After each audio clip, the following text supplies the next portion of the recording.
En parlant d'outrance, précisément, j'ai trouvé les propos du président de la République extrêmement outranciers. Lesquels ? Et agressifs d'ailleurs. Je le trouve très agressif depuis qu'il est entré en campagne, agressif dans ses postures, agressif dans ses propos. Et je vous avoue que j'ai été assez choqué d'entendre le président de la République, qui est le garant de la Constitution, m'accuser de racisme. Alors, maintenant, je le mets au défi, le président de la République, de trouver une seule proposition dans mon programme qui discrimine les Français en raison de leur origine, de leur religion ou de la couleur de leur peau, parce que c'est ça, le racisme. Que créer une différence de droits, donner des droits supplémentaires en fonction de la nationalité n'a jamais, dans aucun droit, jamais été considéré comme du racisme. Lorsqu'un patron recevra un CV, recevra 2 CV par exemple, il aura obligation de choisir le français. Non, mais il pourra le faire. Il pourra ne pas le faire. Il pourra ne pas le faire, bien entendu, mais il pourra le faire. Aujourd'hui, comme aujourd'hui, en fait. Non, aujourd'hui, il ne peut pas le faire.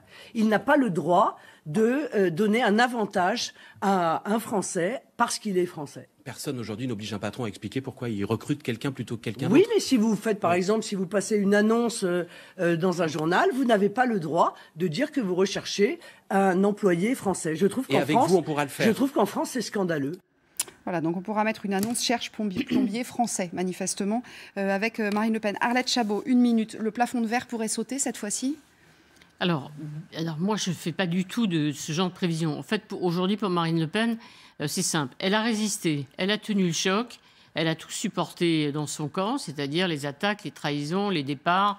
Elle a tenu, et même plus, finalement, aujourd'hui, elle est sans doute en meilleure position qu'il y a 5 ans. Alors maintenant, sa sérénité, ça, au-delà de la dédiabolisation, on a parlé de normalisation.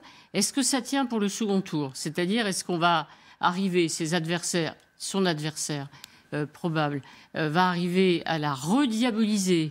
Tous ceux qui s'opposent évidemment à Marine Le Pen vont-ils la rediaboliser ? C'est toujours très difficile à dire. Et puis, y aura-t-il un front républicain ? Que reste-t-il de ce front républicain? On en avait beaucoup parlé évidemment lors des dernières élections régionales. Tout sauf effectivement Marine Le Pen. C'est pour elle, en tout cas, évidemment, la question pour le second tour. Pour elle, en tout cas, elle se prépare à ce second tour avec, dit-elle, de nouvelles mesures à mettre sur la table. Oui, absolument. C'est ce qu'elle a dit. Entre les 2 tours, il y aura de nouvelles mesures. La problématique, c'est aussi le positionnement international. La situation en Ukraine qui est devenue un réel enjeu de campagne, finalement. Alors, si d'autres ont souffert de leur rapport de sympathie avec Poutine, il semblerait qu'elle n'en ait pas souffert. Elle y a répondu ce matin. Écoutez. Vous savez, en politique, pas plus qu'ailleurs d'ailleurs, rien n'est tout blanc ou tout noir. Voilà, il faut avoir une position raisonnable. Et ma position est raisonnable. Je l'ai beaucoup répété, mais je préfère le redire. En matière de géopolitique, en matière de diplomatie, encore une fois, un certain nombre de pays peuvent être en même temps des concurrents, en même temps des adversaires et en même temps des alliés dans différents domaines. François, elle n'en souffre pas, contrairement à d'autres de ses adversaires, de la position vis-à-vis de Poutine. Est-ce que c'est parce que ce n'est pas le problème de son électorat ? Enfin, ce n'est pas la priorité, plus exactement. Oui, on a un électorat qui est beaucoup plus centré sur les questions sécuritaires ou de pouvoir d'achat. Et donc, ces enjeux, ces problématiques internationales, c'est très secondaire par rapport à leurs enjeux du quotidien. Alors, on va passer à Valérie Pécresse maintenant, la candidate des Républicains qui le dit. Elle s'est fait un peu pomper son programme. Devinez par qui ? Écoutez. Alors, on me dit Emmanuel Macron veut faire pareil. Il a essayé de faire pareil. Alors j'ai entendu dire qu'Emmanuel Macron avait le même programme que nous. Il paraît que depuis 2 jours, Emmanuel Macron aussi a retrouvé la voie de la réforme des retraites. Il paraît que depuis 2 jours, il est venu copier mon programme. Alors moi je vous le dis, préférez toujours l'original à la pâle copie. Non, je ne souhaite pas avoir de responsabilité avec un président de la République qui fait une politique que je réprouve, qui n'est pas la mienne. Pas de consigne, parce que je pense que les Français ne veulent pas de consigne. Je dirai pour qui je vote, mais pas de consigne. Et j'espère être au 2e tour, et je pense que c'est moi qui l'emporterai. Mais je ne donnerai jamais de consigne aux Français, parce que les Français sont libres et c'est eux qui votent. Maurice, très vite, elle fait une erreur à ne pas donner de consigne. Elle dit pour qui elle va voter, mais elle ne donne pas de consigne.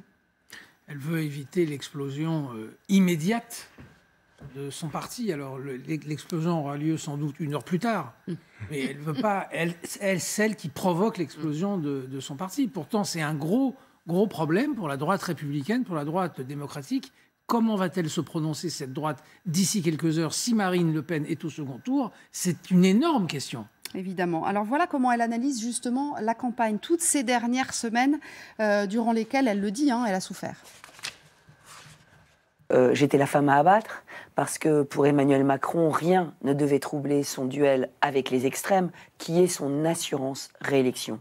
Éric Zemmour et Marine Le Pen sont l'assurance réélection d'Emmanuel Macron. Donc il fallait abattre la droite que je représente, la droite de gouvernement, celle qui avait un vrai programme de rupture, qui ramènerait l'autorité, le pouvoir d'achat en valorisant les salaires, qui ramènerait nos services publics, qui les redresserait, qui reconstruirait la France. Il fallait m'abattre. Alors il fallait m'abattre par tous les moyens. Et c'est vrai qu'au début j'ai trébuché. J'ai fait un meeting raté au Zénith. 4 jours plus tard, je me suis relevée.